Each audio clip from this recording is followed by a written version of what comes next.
man talaga po ang gagawin ng ating Pangulong Bongbong Marcos? Intay-intay lang po. At saka, bakit kasi nangingialam ka pa sa dapat gawin ng ating Pangulong Bongbong Marcos? Bakit kasi hindi ka nalang manahimik? Kaya nga first time in our history ngayon, nagkaroon tayo ng multilateral maritime cooperative activity diyan sa West Philippine Sea. Yun ang direksyon po niyan. Ito naman po yung bago naming product na binibenta online. iGlow Serum, whitening po siya. Tingnan ninyo yung epekto sa aking anak na architect before and now. Yung mga inquiries po ninyo, dumiretso na lang kayo sa kanyang Facebook account, Riz Maravillas. Sabi mga kababayan dito sa report ng Philippine Daily Inquirer, Duterte denies West Philippine Sea deal with China. Ngayon dyan sa Philippine Daily Inquirer, baliktad yata yung pagkaintindi ninyo. Malinaw doon sa press con mismo ni sa press con ni Maudigs, pumasok siya sa deal, nag-agree siya. Mali po yata yung pagkarinig ng reporter po ninyo. Mamaya iparinig ko sa inyong muli mga kababayan. Hindi po dininay, kundi inadmit niya mismo. Kasi nga po, natakot siya sa naging statement po ni Xi Jinping nang pumunta siya doon para kausapin sa issue ng West Philippine Sea. Nang sabi niya gusto niyang kunin ang porsyon ng South China Sea. Napakalinaw po. Kaya nga po nag-insist yung China. Yun ang pagkaintindi ng China eh. Gentleman's agreement reached with China under Duterte administration. China asserts that the Philippines reached a gentleman's agreement with it under the administration of former President Rodrigo Duterte. And the denial of its existence is one of the reasons behind the current situation at Ayungin Shoal. So sa pagkaintindi po ng China mga kababayan, bumaliktad yung Pilipinas. Kasi iba na yung presidente. Ang presidente na, yung ating Pangulong Bongbong Marcos. Hindi sang-ayon sa ganong pinasok po yung ating Pangulong Bongbong Marcos. Kasi nga po, yung campaign promise ng ating Pangulo, not an inch, square inch ng ating territory, ang aayaan niyang kamkamin by any foreign power. Ganon. Pero ito mga kababayan ni report ng Impact Leadership, medyo makatotohanan po in relation sa press ko ni Maudigs. Sabi dito, hindi ako ganon kagago. Former President Rodrigo Duterte clarifies the supposed gentleman's agreement he made with Chinese President Xi Jinping regarding the West Philippine Sea, claiming he did not concede any Philippine territory to China during his term. Sabi dito, aside from the fact of having handshake with President Xi Jinping, the only thing I remember was status quo. That's the word na walang galawan, no movement, no armed patrols there. Para walang magkagulo. Hindi tayo magkakagulo. Yun ang naalala ko. I do not even know the Ayungin Shoal. I assure you that if it was a gentleman's agreement, it would always have been an agreement that would keep the peace in the South China Sea. Ayong report mga kababayan ng Impact Leadership, medyo may katotohanan. Pero yung interpretation, mga kababayan doon ni Maudigs na wala siyang kinonsid na territory, baliktad po. The fact na sinabi niya na walang galawan, i-maintain yung status quo. Nag-agree siya mga kababayan sa agenda ng China. Tulad ng sinasabi po ni dating Senior Associate Justice Antonio Carpio na sinubo niya yung sovereignty ng ating bansa kasi yung Ayungin nasa loob mga kababayan mismo ng exclusive economic zone ng ating bansa at may desisyon yung UNCLOS na ayaw niyang i-recognize. Siya mismo yung ayaw mag-recognize. At aminado si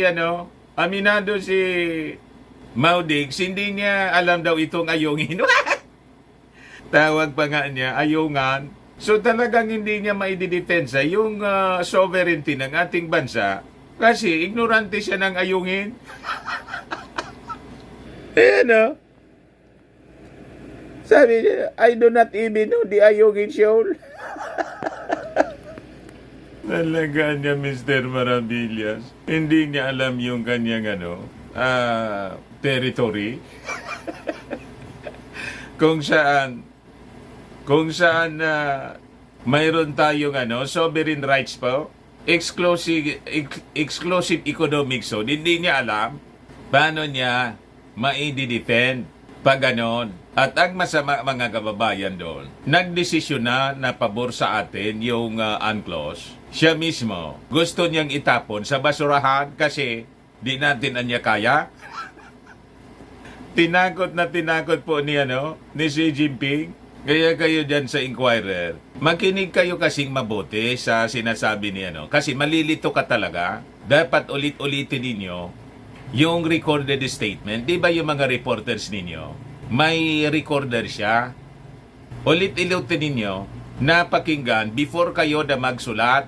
Para kayong hindi, baka dyan Mr. Maravillas, bago yung reporter, nalito. Kasi talagang si Maudix, pag nagsalita, nakakalito. Bali-baligtad kung magsalita. Para nga safe po, mga kababayan, kayo mga reporters, para nga safe, pag naglabas po ng statement si Maudix, i-interpret po ninyo ng baliktad. Kasi yung kabaliktaran nun, yun ang totoo, yun ang damdamin niya. Di ba nung kampanya niyan, yung eleksyon, hindi daw siya tatakbo, tumakbo. Kasi pag pinaniwalaan ninyo yung kanyang statement mismo, as it is, talo ka. Double talk nga po. Yan ang natura ni Maudix. To confuse people. Yun ang strategy niya, pati sa politika. Ayan tuloy, baka yun ang ginamit niyang strategy, baliktad. I-interpret po ni Xi Jinping as it is. Kaya po, ang assumption po, ang paniwala po ni Xi Jinping, nag-agree siya. Na kanila na, mga kababayan, yung Ayungin Shoal, kasi ganun din po ang interpretation ni Justice Carpio sa mga statement na pinalabas po ni Maudix. Mamaya iparinig ko po sa inyo, pero balikan muna natin yung denial na nasabi dito po sa report ng Inquirer. Sabi dito, former President Rodrigo Duterte denied the deal he supposedly forged with China regarding the West Philippine Sea, finally breaking his silence over the issue. In a press conference aired live on SMNI's Gikan sa Masa para sa Masa's page on Thursday night, Duterte said, nobody, not even the Philippine president, can concede anything of our territories. Let me be very clear on this. We have not conceded anything to China. There might have been an exchange of control over the China Sea to those who are really territorial in nature, not involving the encroachment of China in our exclusive economic zone. Iba yun. Aside from the fact of having a handshake with President Xi Jinping, the only thing I remember niya was that status quo. That's the word. Na walang galawan, no movement, no armed patrols there, as is where is, parang walang magkagulo. Hindi tayo magkakagulo. The former chief executive said, these are the only things he remembers, adding he does not even know the Ayungin Shoal. Sa kabaga niya, Mr. Maravillas, admission na ignorante siya. Tunay kay pag-usap siya, na wala siyang alam ng detalye. Kung ano yung nasa isip ng China. In the early 2-hour long press conference, Duterte proceeded to lambast former Supreme Court Justice Antonio Carpio, whom he called stupid. Ang ayoko lang is even this stupid ex-Justice Carpio is harping on a gentleman's agreement when certainly he was not there.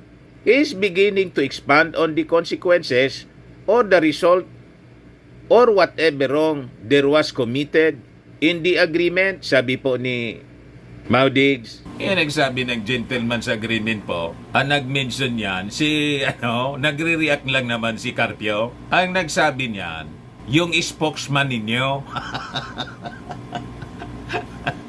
Na pumasok kayo sa gentleman's agreement, na status ko lang. Si Harimau.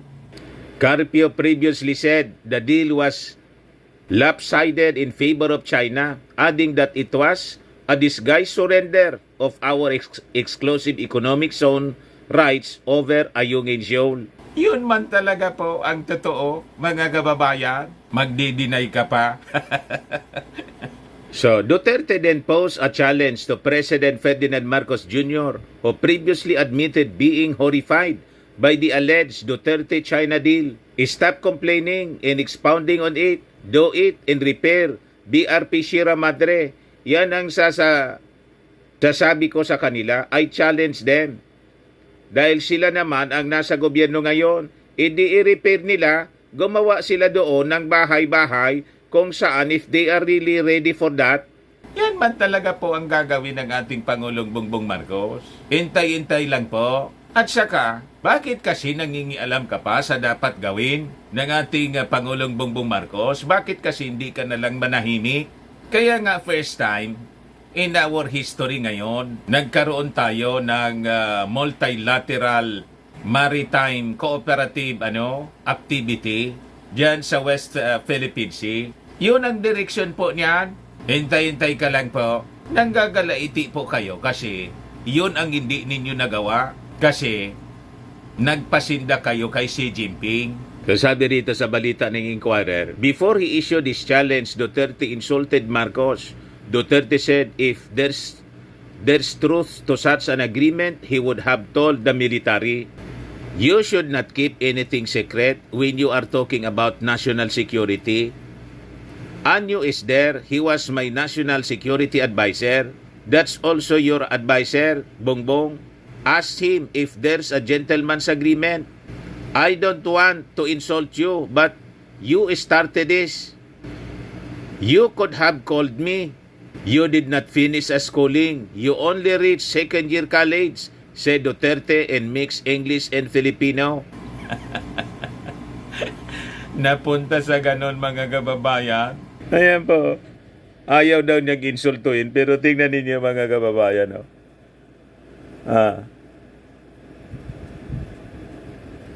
Inumpisahan mo, kung tinawagan mo sana ako, di ka makakatanggap nito. Ikaw na PUTE ka.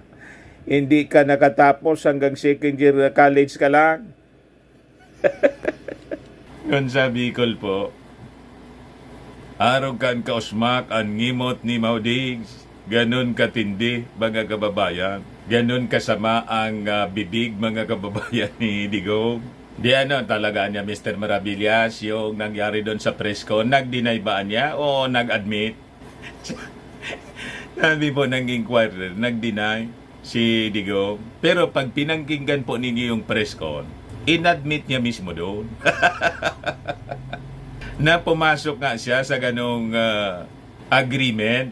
Kumbaga, hindi man siya tinawag na gentleman's agreement. Ang nagtawag na ganyan, si Harimau. Pero in effect, sa kanyang mga actions, mga kababayan, nag-agree siya sa gustong mangyari ni Xi Jinping. Pakinggan po ninyo. Galing mismo sa kanyang bibig kasi natakot siya. Tinakot siya, mga kababayan, ni Xi Jinping. Kaya pa, pakinggan ninyo po, medyo mahina yung audio, kaya problemado po tayo. Pakinggan po ninyo. You know, ito ang nangyari. You better make it okay. Yan daw ang nangyari. In China, I was with Pendo Rizana, the DND. I was with Anyo. Kasama niya si Lorenzana, si Anyo. Security advisor, national security advisor. And the advisor of the ni Bongbong ngayon, National Security Advisor. Advisor din ni Bongbong. Nandoon sila lahat, Esperon, Si Spiron, nandun. cabinet member, lahat sila. Lahat sila. Ito ang opening remarks ko kay Xi Jinping. Ang opening remarks na daw. Kunin ninyo ito. Kasi harap-harapan kami long table para I said, Mr. President, Yan sinabi niya. we would insist that that China Sea, or not the whole of it, but there is a part of the China Sea that belongs to the Philippines. And since I would want to,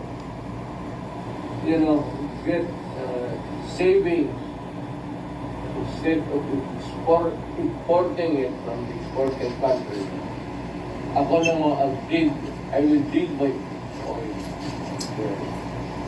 I just want to let you know. Ito ang sagot ni Xi Jinping. Yan ang sagot daw. I am afraid you cannot do that. I am afraid you cannot do that, anya. Sabi ko, why, Mr. President? Bakit, anya, Mr. President? Sabi niya. I will get it from that portion of the Red China Sea that belongs to the Philippines. Gusto ko niyang kunin. Do not do it. Do not do it, anya, sabi daw ni Xi Jinping. Life for me. We are friends and I do not want to destroy that friendship. So, We are friends, anya. Ayaw kong masira ang friendship natin. Don't do it. Because it will be trouble. Kasi anya, pag ginawa mo, matutrouble tayo. Nandiyan yung mga generals nila. Ano yung National Security Advisor ni Marcos? Ang pagkaintindi ko pag sabi na there will be trouble if we insist on our own way there. China will go to war.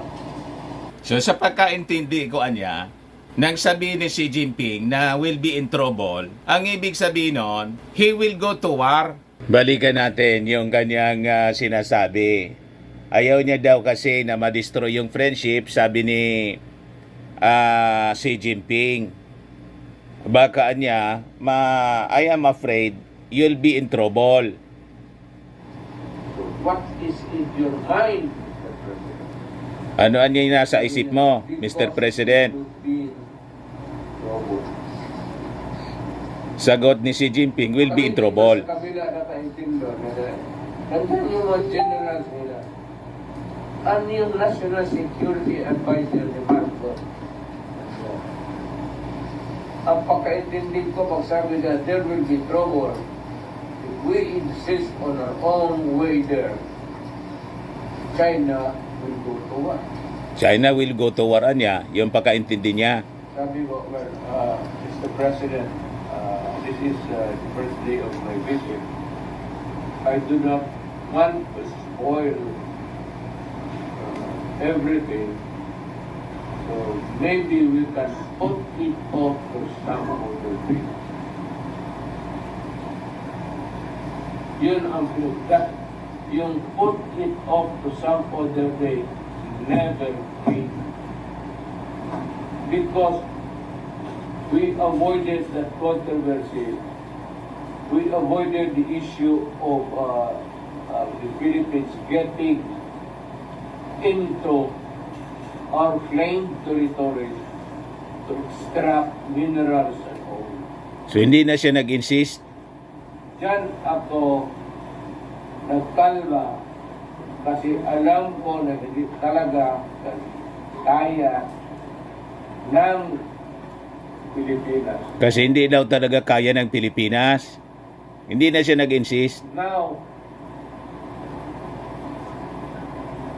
at present, in the past or in the future,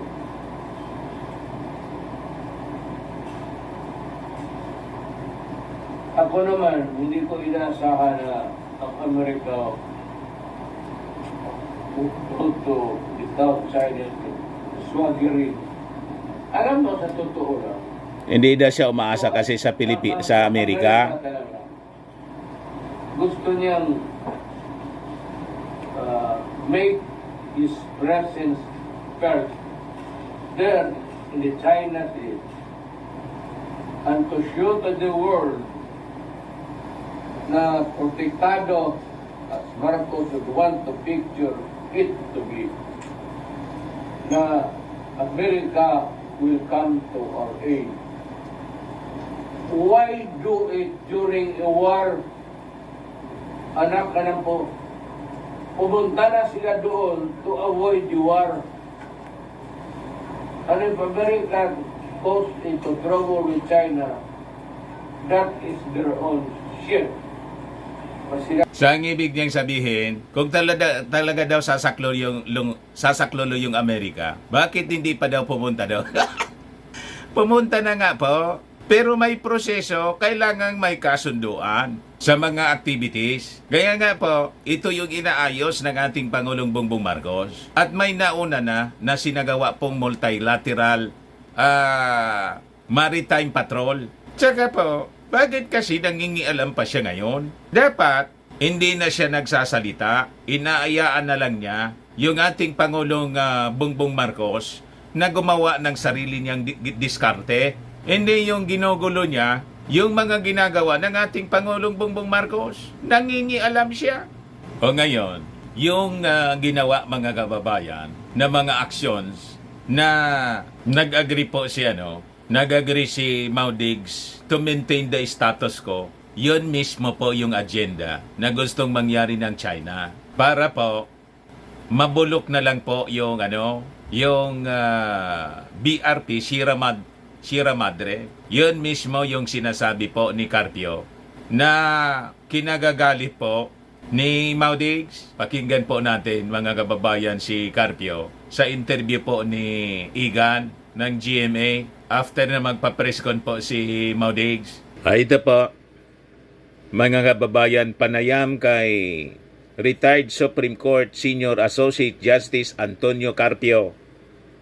Ayan, GMA Integrated News, pakinggan po natin. Mga kababayan, si Igan. Justice, ano po assessment yun dito sa kanyang pahayag na yan?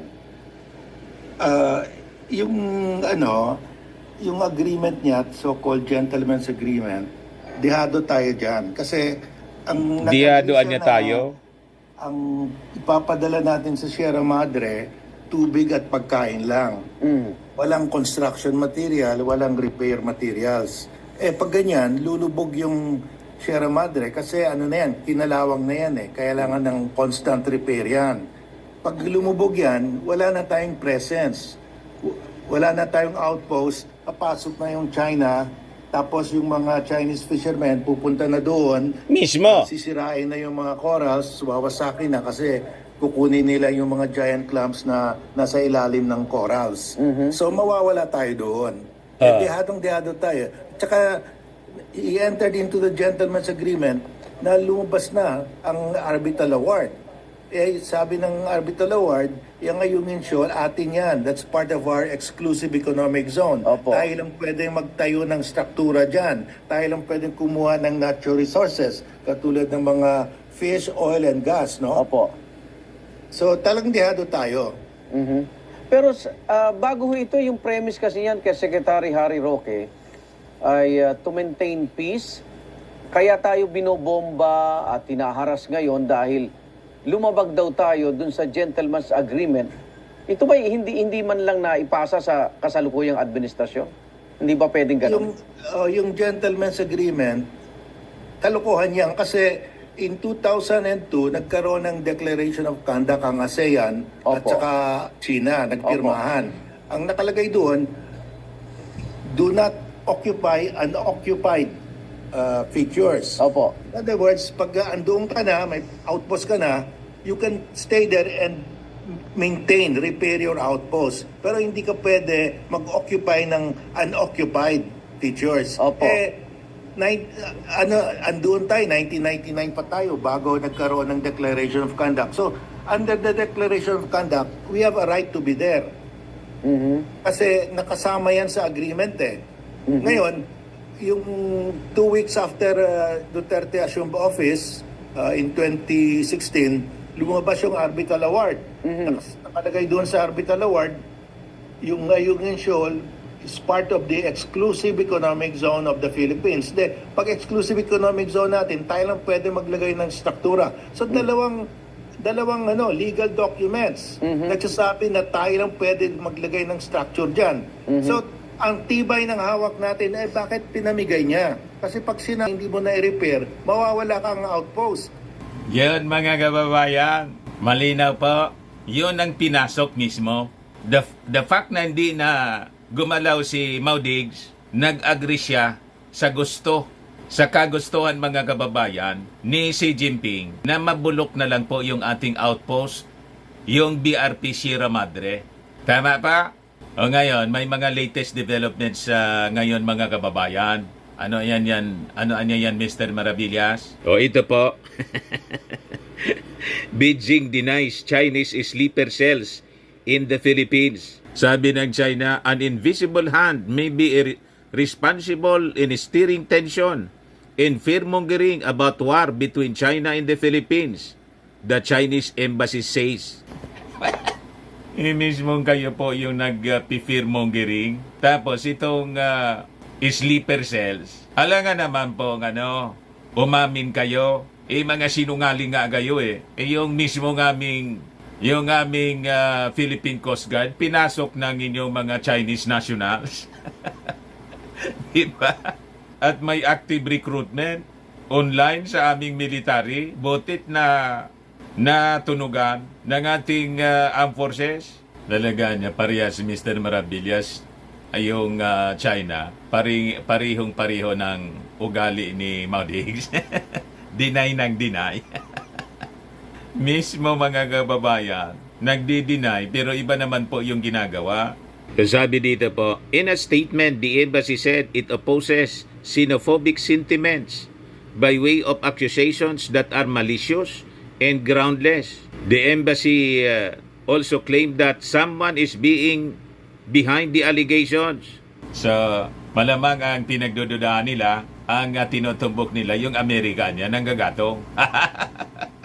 China-Philippines friendship has always been the mainstream of our bilateral relations and the aspirations of the two peoples. Ganon kayo magkipagkaibigan? Ganon pala kayo? Ang tinuturing ninyong kaibigan, pinagsasamantalaan, binubuli, binubomba ng water cannon, binabangga yung Coast Guard. Ganon ang ori ninyo ng pagkikipagkaibigan? May ganon talaga? Tapos ngayon, pati yung Pag-asa Island, kung saan occupied ng aming mga mamamayan, gusto pa ninyong kunin sa amin. Sa inyo pa daw. Sa inyo pa rin. So may nanggagatong daw. However, there seems to be an invisible hand here disseminating disinformation about China, hyping up maritime disputes between the two countries, amplifying our maritime differences, creating tension, and even fear-mongering about war. Kayo mismo yung gumagawa at yung mga kalyado ninyo. Mga tao ninyo rito sa Pilipinas na mga dating politiko, sila ang walang tigil sa fear-mongering na gusto naming makipaggira sa inyo. Ina-accuse yung aming Pangulong Bongbong Marcos na gustong makipaggira. Ang gusto lang namin ng aming Pangulong Bongbong Marcos, tumigil kayo sa inyong pagsasamantala sa amin. Maintain peace in the Indo-Pacific region. Kaya nandun siya sa Amerika ngayon. Kausap yung Prime Minister ng Japan at US President Joe Biden. Sabi ng China, it aims at nothing but poisoning the atmosphere of China-Philippine relations in disrupting the development.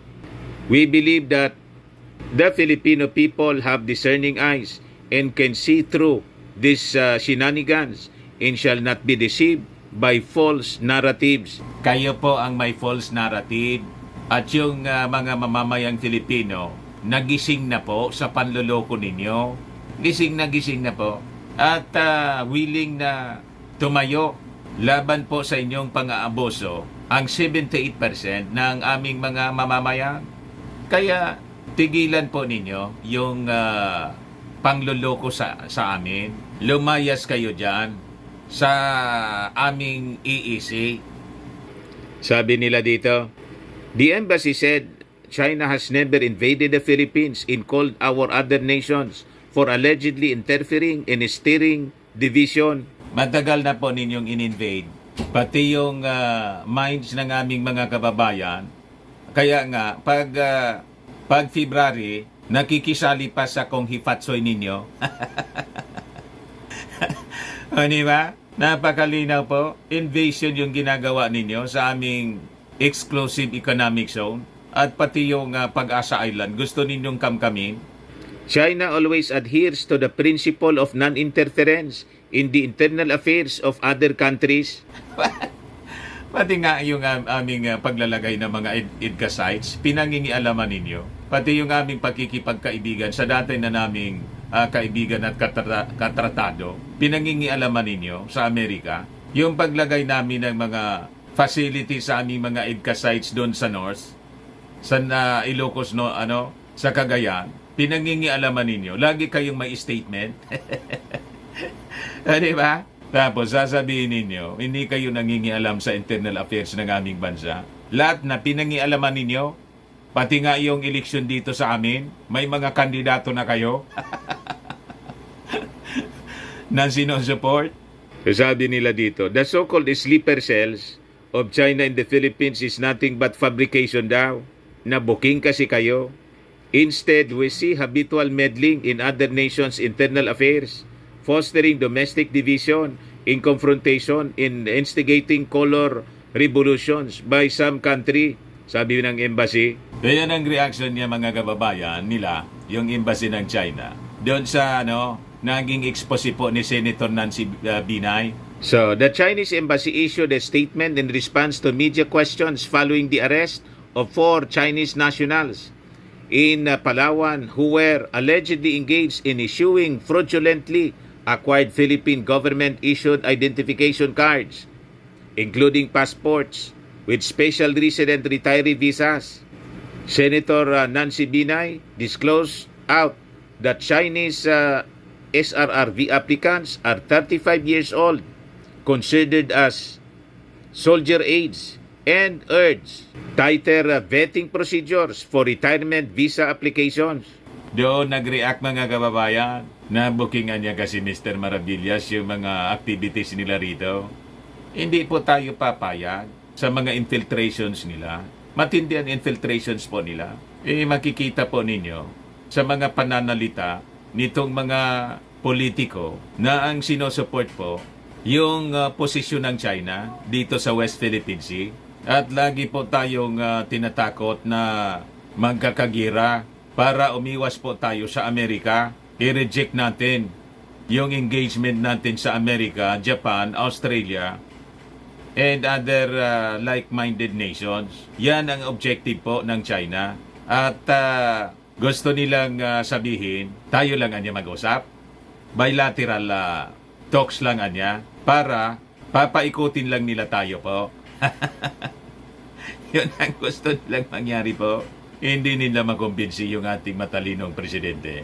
Nagtagumpay po yung ating Pangulong Bongbong Marcos na engage yung Amerika and Japan in other countries. So the Philippines, US, Japan announced formal partnership in response to China's aggression. Yan po ang dahilan kung bakit nanggagalaiti ngayon yung China sa mga actions na ginagawa ng ating Pangulong Bongbong Marcos. Tama kasi po yung mga aksyon ng ating Pangulong Bongbong Marcos. So, ito po yung sabi ng US President na si Joe Biden. I want to be clear, the United States defense commitments to Japan and the Philippines are ironclad. As I've said before, any attack on Philippine aircraft, vessels, or armed forces in the South China Sea would invoke our Mutual Defense Treaty. So, paulit-ulit siyang sinasabi ng Amerika para ipaintindi sa China na hindi sila magdadalawang isip to invoke the Mutual Defense Treaty. Pag umatake yung China, may nangyari dyan sa West Philippine Sea sa ating mga sundalo, sa ating Coast Guard, sa ating Navy vessels, sa ating aircraft, re-reach back po ang Amerika with Japan and other allied countries. Kukuyugin po kasi may mga defense agreement na tayo po sa Japan pati po sa Australia, lalo na po sa Amerika. Long-standing na po itong Mutual Defense Treaty. Ayos pa, yan man lang po mga kababayan yung mga developments ng balita. Ako po si Dante Maravillas. Bye-bye. God bless.